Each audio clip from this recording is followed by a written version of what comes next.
Hey guys, Kadyo na naman at nanonood kayo ng M-News. Okay, para po sa video natin ngayon, pag-usapan natin ng dalawang bagong sasakyan, no? Na introduce.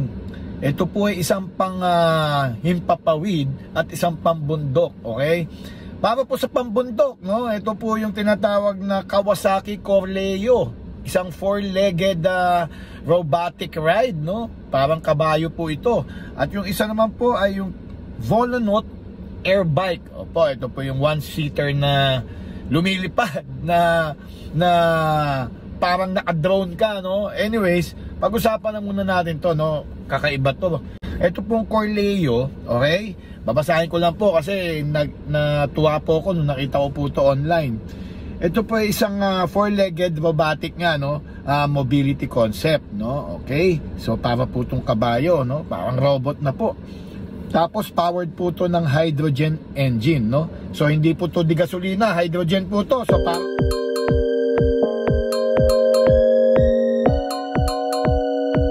okay?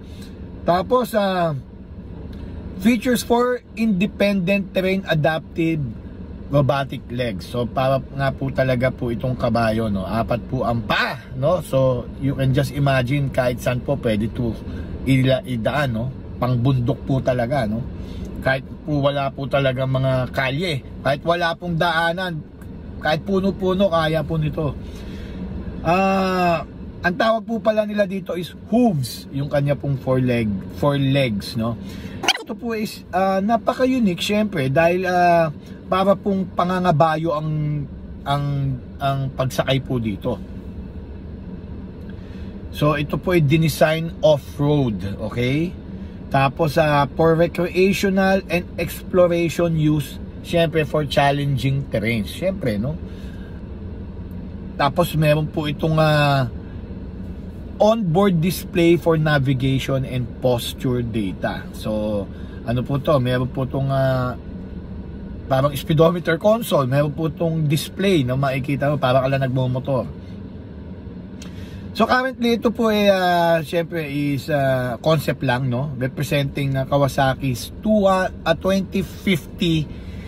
vision, no? So parang ito po nakikita nila for the year 2050 na mga gagamitin na ng tao. So ito po ay nagkaroon ng public debut sa Osaka Kansai Expo 2025, no? Nung April 13, no? Na nag-run hanggang October 13. So lahat po nung nakakita nun talaga namangha.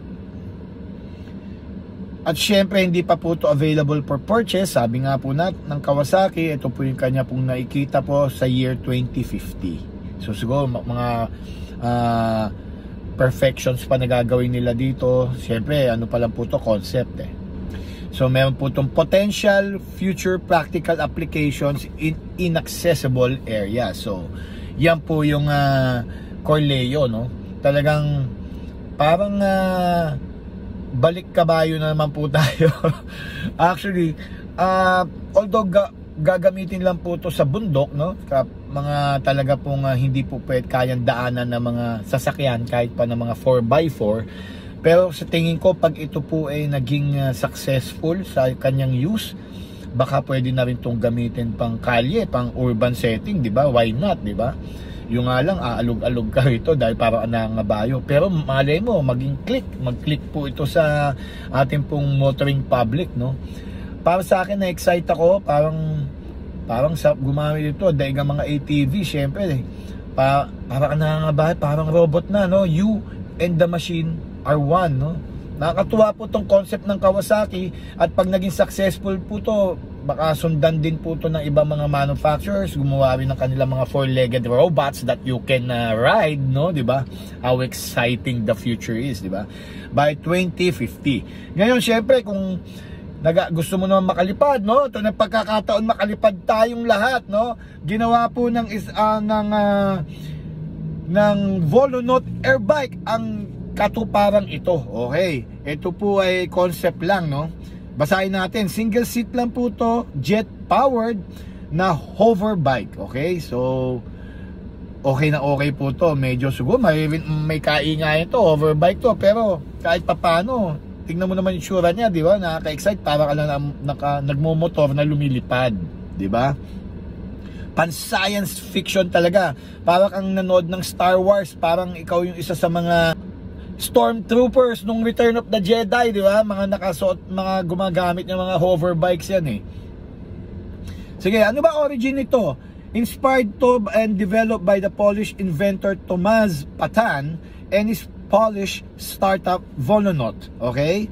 Ang inventor, syempre, created this, who is also the founder of Jetson, a company specializing in eVTOLs. Okay?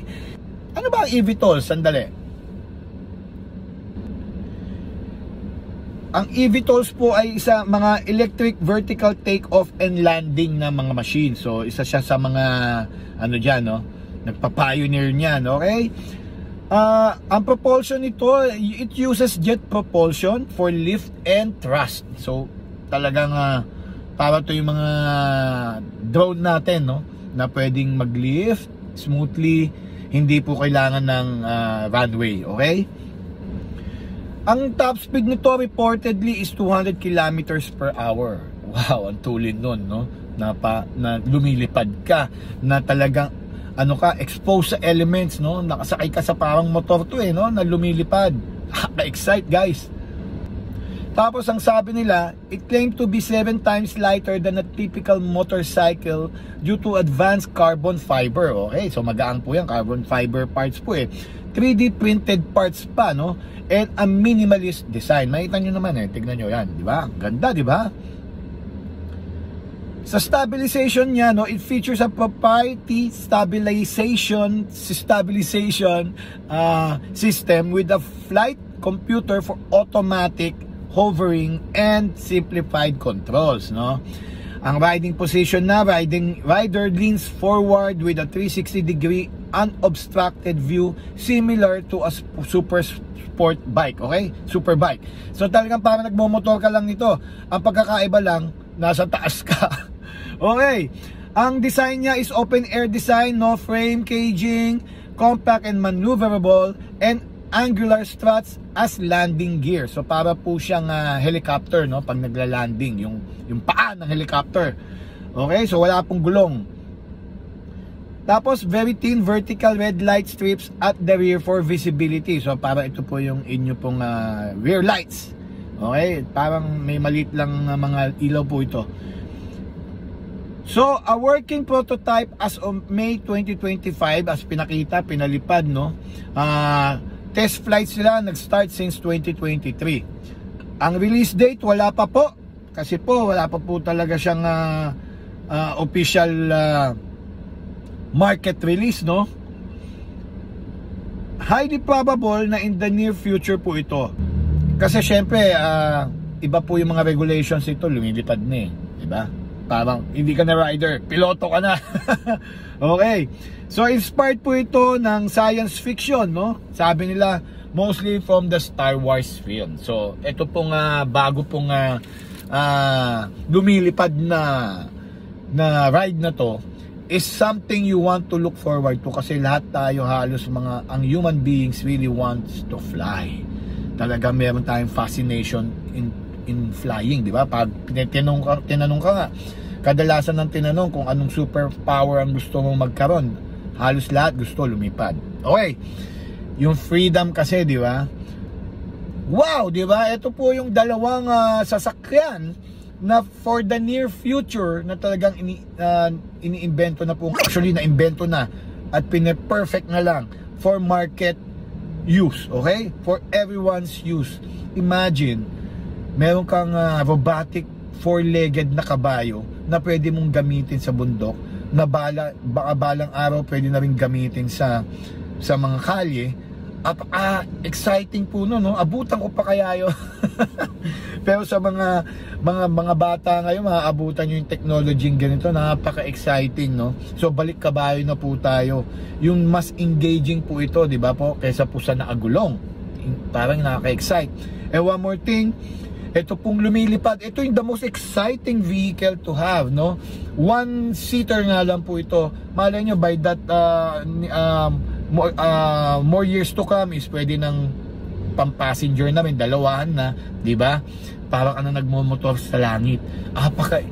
Ang dami po lalong kamote nun. Siyempre, pag nangyari po yun, magkakaroon po ng regulations para po dito. Pero, right now, if you're thinking about it, nakaka-excite po yun, no? Pwede ka na lumipad. Everybody has got this chance to fly. Di ba? Using these machines. Wow, di ba? Enjoy na enjoy po talaga ang mundo natin ngayon pagdating lalo na sa ating pong teknolohiya. Tama po yan? Teknolohiya. Whatever. Ang ganda po. Nakaka-excite. Looking forward to this. Wow, ang galing. Again, ako po ulit si Kadyo. Okay, subscribe na po guys. Malapit na po tayo mag 100,000 subscribers. Okay, rock and roll. Again, this is Kadyo. Thanks for watching.